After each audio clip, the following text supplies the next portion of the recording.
The Democratic National Committee has recommended that Iowa and Nevada not hold virtual caucuses for the 2020 election. And CBS News has learned that officials with the DNC, as well as cybersecurity experts, have expressed concerns about the possibility of virtual caucuses. Top Iowa Democrats held a news conference Friday and said their work to make the caucuses accessible to everyone is still continuing. Iowa will be a caucus, and Iowa will be first. We are going to move forward to figure out what we can do. We know we have 5 months left.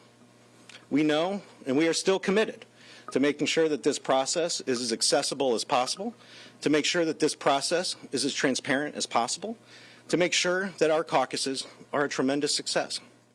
And so Adam Brewster is a CBS News campaign reporter. He joins me from Des Moines, Iowa. Hi, Adam. Could you walk us through the reaction to this news that the DNC plans to reject virtual caucuses in Iowa? Right. We're still waiting, Laura, on the Rules and Bylaws Committee. We'll have to hold a vote. But with the recommendation that came from the co-chairs of that committee and the chairman of the DNC, Tom Perez, Iowa officials are moving forward with what they will do next. And I think they were a little bit disappointed. They had proposed this plan in February, had it out there, but they were accepting of the findings, saying, essentially, we didn't want there to be any issues with this and have something come back and bite us where these results led to disenfranchisement of some people who participated in these.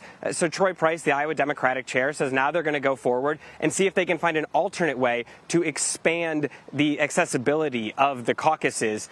That's kind of the path that they're heading towards now. It's not clear what that timeline is just yet. Some campaigns have released statements, including Julian Castro, Tom Steyer, Bill de Blasio, Marianne Williamson, criticizing the decision, saying they're concerned about how it will impact accessibility for voters during the caucus process. And for those of us who are unfamiliar with what a virtual caucus is, what does that plan look like?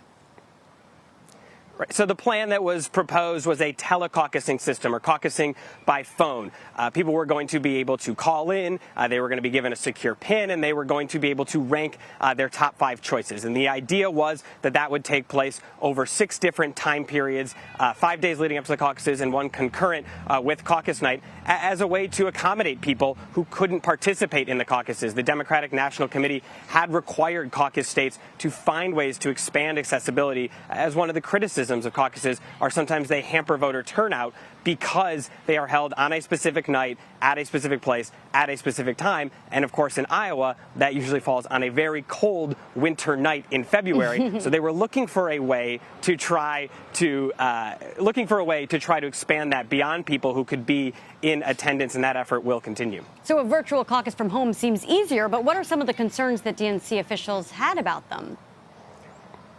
The DNC was pretty clear. They basically said there is no secure and reliable telecaucusing system that exists. Earlier this week, I did reporting with my colleagues Ellie Watson and Alex Tin.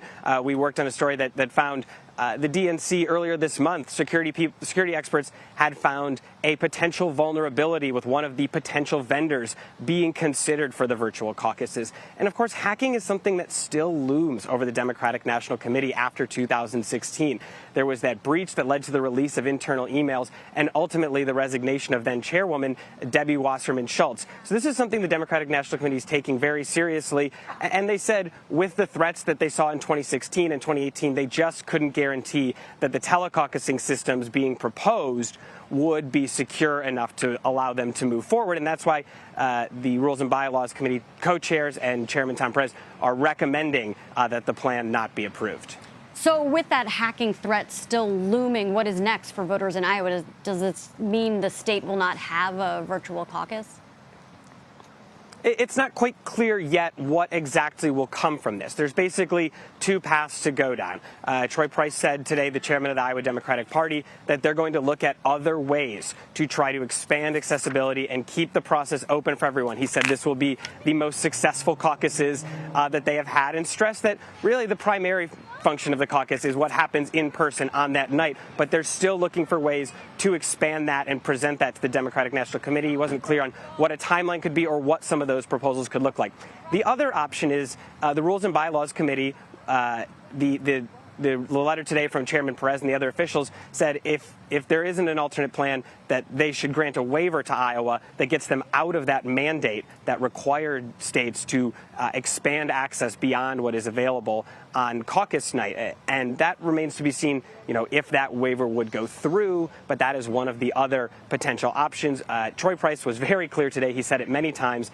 Iowa will be a caucus, and Iowa will be first. He said he spoke to Chairman Perez today, and Chairman Perez assured him that Iowa will be the first state. So it's a matter of working out some details now. We're in a bit of wait-and-see mode as we wait for the Rules and Bylaws Committee to make a final decision and then see if Iowa comes up with a proposal that's acceptable to the DNC or if they are granted that waiver to have the caucuses kind of look like they have in the past. Well, you said it, Adam. We will wait and see. Adam Brewster, thank you so much for your extensive reporting in Des Moines.